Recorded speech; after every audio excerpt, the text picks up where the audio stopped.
दोस्तों नमस्कार। आपका स्वागत है एसन ऑर्बिट स्टडी में।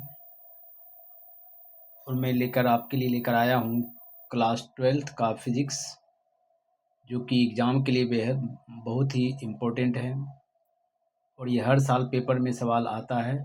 इस वीडियो को अंत तक देखिए, आपको एग्ज़ाम में ज़रूर फ़ायदा होगा। अगर एक्सप्लेनेशन आपको अच्छा लगे तो वीडियो को लाइक करें, शेयर करें और चैनल एसन ऑर्बिट स्टडी को सब्सक्राइब भी करें। तो चलिए स्टार्ट करते हैं। विद्युत क्षेत्र रेखाएं।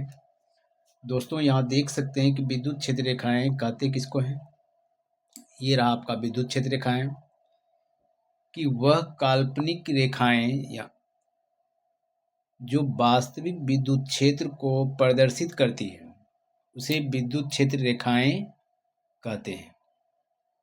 दोस्तों आप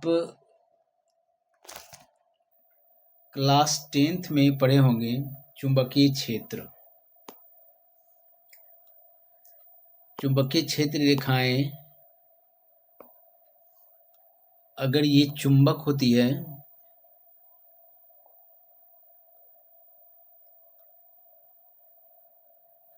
चुंबक में दो पोल होती है, एक नॉर्थ और एक साउथ। इससे दोस्तों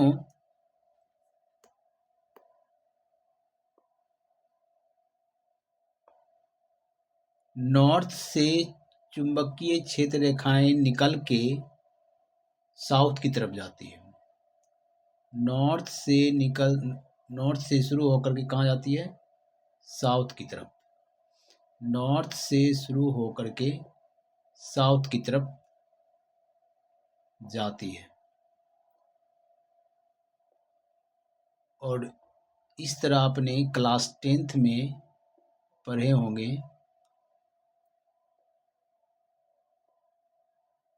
तो दोस्तों यहाँ पर भी ये रेखाएं चुंबक में दिखता नहीं है, इसलिए इसको माना गया है थॉट प्रोसेस है, काल्पनिक रेखाएं। तो यहाँ पर विद्युत क्षेत्र रेखाएं भी क्या है? काल्पनिक रेखाएं है। तो यहाँ पर पढ़ सकते हैं कि वह काल्पनिक रेखाएं जो वास्तविक विद्युत क्षेत्र को प्रदर्शित करती है उसे विद्युत क्षेत्र रेखाएं कहते हैं।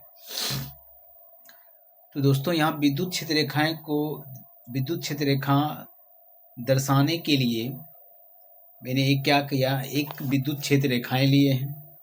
जस्ट लाइक आप देख सकते हैं यहाँ पर विद्युत क्षेत्र रेखाएं यहाँ पर लिए हैं।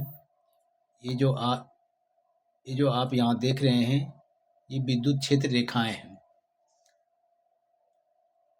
और इस रेखा पर किसी बिंदु पर हमको स्पर्श रेखा लेना है जो कि विद्युत क्षेत्र की दिशा को प्रदर्शित करेगा। तो यहाँ पर रेड लाइन से जो दर्शाया गया है, जो देख सकते हैं, ये दिशा को व्यक्त कर रहा है। ये जो पूरा सेटअप है पीला कलर का, एक विद्युत क्षेत्र रेखा है। यानी किसी भी पॉइंट पर मान लीजिए हम लेते हैं, जैसे हम यहाँ कोई भी पॉइंट लेते हैं, जैसे मान लीजिए यहाँ पर एक पॉइंट लेते हैं, ध्यान देंगे दोस्तों, यहाँ अगर पॉइंट लिया जाए तो इस पॉइंट पर अगर पॉइंट लेते हैं, यहाँ पर इस पॉइंट से हमको दिशा व्यक्त होगी, तो एक स्पर्श रेखा खींचना होगा। तो यहाँ पर एक पॉइंट है, इससे स्पर्श रेखा। तो इस विद्युत क्षेत्र रेखाएं पर यहाँ पर भी एक पॉइंट लेना होगा और इसे एक रेखा स्पर्श रेखा खींचना होगा। तो यहाँ पर भी देख सकते हैं, यहाँ एक पॉइंट है, यहाँ से एक स्पर्श रेखा खींचे जो कि विद्युत क्षेत्र की दिशा को प्रदर्शित करेगी। यहाँ भी देख सकते हैं दिशा को व्यक्त करा। यहाँ पर भी एक पॉइंट लिए जो कि स्पर्श रेखा खींचे। ये स्पर्श रेखा खींचने का मतलब हुआ दोस्तों, विद्युत क्षेत्र रेखाओं को प्रदर्शित करेगी। अगर यहाँ पॉइंट लिए और इससे स्पर्श रेखा खींचे तो ये विद्युत क्षेत्र की दिशा हुई। और यहाँ पर पॉइंट लिए, इससे हमको स्पर्श रेखा खींचे, ये विद्युत क्षेत्र रेखा की दिशा हुई। इस तरह दोस्तों कि विद्युत क्षेत्र रेखा के किसी बिंदु पर स्पर्श रेखा उस बिंदु पर विद्युत क्षेत्र की दिशा को प्रदर्शित करती है। आशा करते हैं दोस्तों ये समझ में आ गया होगा। उसके बाद नेक्स्ट दोस्तों चलते हैं और यहाँ पर कुछ विद्युत क्षेत्र रेखाएं की कुछ प्रॉपर्टीज है, कुछ गुण है, जो कि पहले यहाँ पर आप देख सकते हैं कि विद्युत क्षेत्र रेखाएं धनावेश से आरंभ होकर ऋणावेश पर समाप्त होती है। यहाँ पर आप पढ़ लीजिए कि विद्युत क्षेत्र रेखाएं धनावेश से आरंभ होकर ऋणावेश पे समाप्त होती है। तो यहाँ पर एक डायग्राम से भी आप देख सकते हैं कि जैसे एक धनावेश से शुरू होकर, जैसे प्लस चार्ज है, धनावेश से शुरू होती है और प्लस की तरफ जाती है। तो धनावेश से शुरू होकर प्लस की तरफ,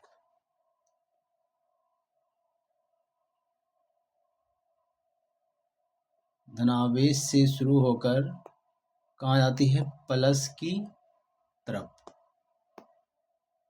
तो दोस्तों देख सकते हैं, और इसको थोड़ा सा कलर, ये कलर ले लेते हैं जो कि दिखाई दे देगा। तो दोस्तों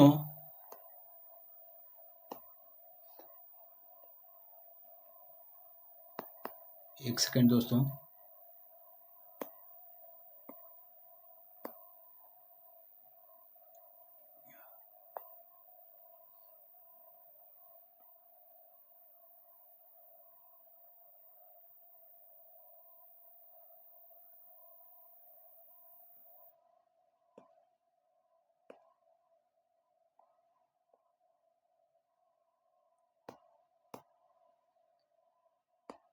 यहाँ देख सकते हैं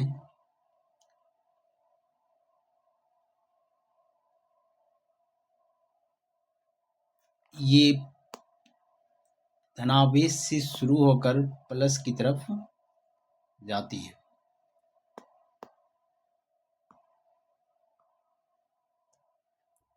तो ये जैसे प्लस चार्ज है और ये माइनस है, ये प्लस है और ये माइनस है, ये धनावेश है और ये ऋणावेश है। तो यहाँ से विद्युत क्षेत्र रेखाएं प्लस से माइनस की तरफ जाएगी और यहाँ पर भी प्लस से माइनस की तरफ जाएगी, प्लस से माइनस की तरफ जाएगी। और यहाँ पर भी देख सकते हैं प्लस से माइनस की तरफ जाएगी, प्लस से माइनस की तरफ जाएगी। तो यहाँ पढ़ सकते हैं कि विद्युत क्षेत्र रेखाएं धनावेश से आरंभ होकर ऋणावेश पर समाप्त होती है। तो यहाँ से निकलती है प्लस से और माइनस पे आके समाप्त होती है और यहाँ पर समाप्त होती है। ये प्रॉपर्टीज है विद्युत क्षेत्र रेखाएं की, जो कि धनावेश से आरंभ होकर ऋणावेश पर समाप्त होती है। आशा करते हैं आप ये समझ में आ गया होगा। उसके बाद नेक्स्ट इसका प्रॉपर्टीज में है दोस्तों कि धनावेश के लिए यह आवेश से आरंभ होकर अनंत तक जाती है तथा केवल ऋणावेश अनंत से आरंभ होकर ऋणावेश तक जाती है। ठीक है दोस्तों, यानी यहाँ पर इसको एक फिगर डायग्राम दिखा देते हैं, आप इसको ठीक से देख सकते हैं। आप इसको यहाँ पर यही डायग्राम आप नोट करेंगे कि यहाँ पर देख सकते हैं कि प्लस से आरंभ होती है और माइनस की तरफ जाती है, प्लस से शुरू होकर माइनस की तरफ जाती है। और यहाँ दोस्तों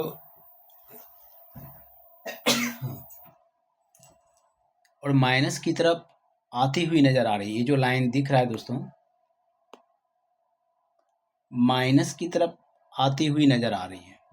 माइनस की तरफ आती हुई नज़र आ रही है, माइनस की तरफ आती हुई नज़र, ये प्लस से निकल के माइनस की तरफ, प्लस से निकल के माइनस की तरफ।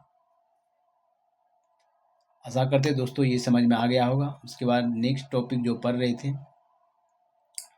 कि धनावेश के लिए आवेश आरंभ होकर अनंत तक जाती है तथा केवल ऋणावेश अनंत से आरंभ होकर ऋणावेश तक जाती है।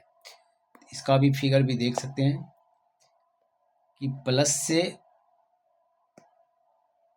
ये रहा, ये प्लस से आरंभ होकर, ये प्लस से आरंभ होकर ये लाइन, ये विद्युत क्षेत्र रेखाएं अनंत तक जा रही है।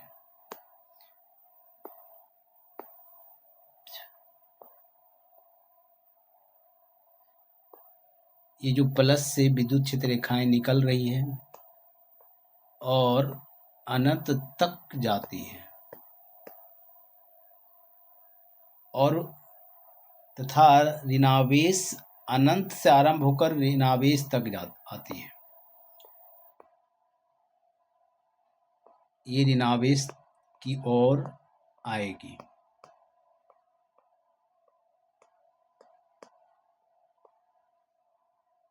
आशा करते हैं ये भी समझ गए होंगे। उसके बाद दोस्तों दूसरा पॉइंट है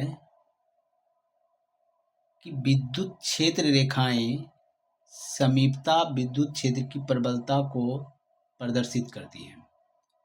और ये चीज़ें दोस्तों ये समझेंगे, समझने का प्रयास करेंगे कि जो भी अगर विद्युत क्षेत्र रेखाएं की जहाँ निकटता होगी वहाँ पर विद्युत क्षेत्र की प्रबलता अत्यधिक होगी, विद्युत क्षेत्र रेखाएं की प्रबलता मैक्सिमम होगी। तो यहाँ पर देख सकते हैं कि ये लाइन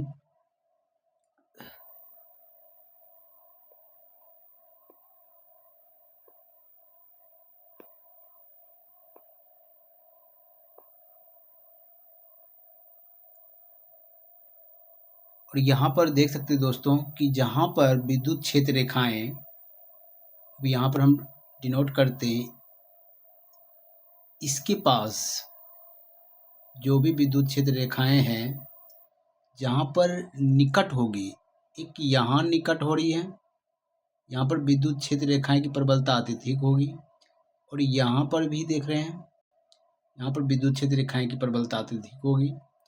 जहाँ पर विद्युत क्षेत्र रेखाएं की निकट होगी वहाँ पर विद्युत क्षेत्र की प्रबलता प्रदर्शित करती है। सबसे कम विद्युत क्षेत्र की प्रबलता कहाँ होगी? यहाँ, क्योंकि यहाँ पर इसकी दूरी है, और यहाँ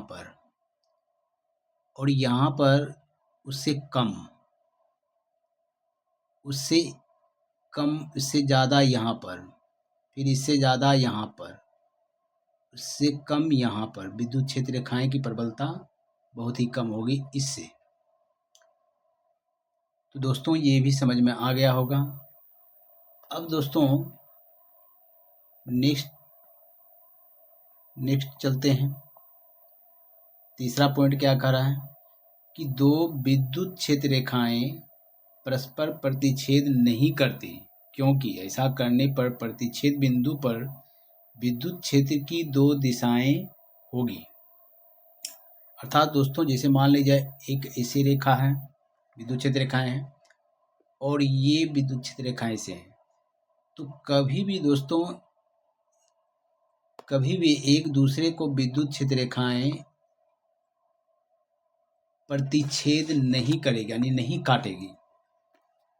अगर ऐसा हो जाता है, अगर ऐसा हो जाए तो प्रतिच्छेद बिंदु, जहाँ पर प्रतिच्छेद बिंदु है तो वहाँ पर विद्युत क्षेत्र की रेखाएं दो दिशाएं होगी, दो दिशा होगी, जो कि एक ये दिशा होगी और एक ये दिशा होगी, जो कि संभव नहीं है।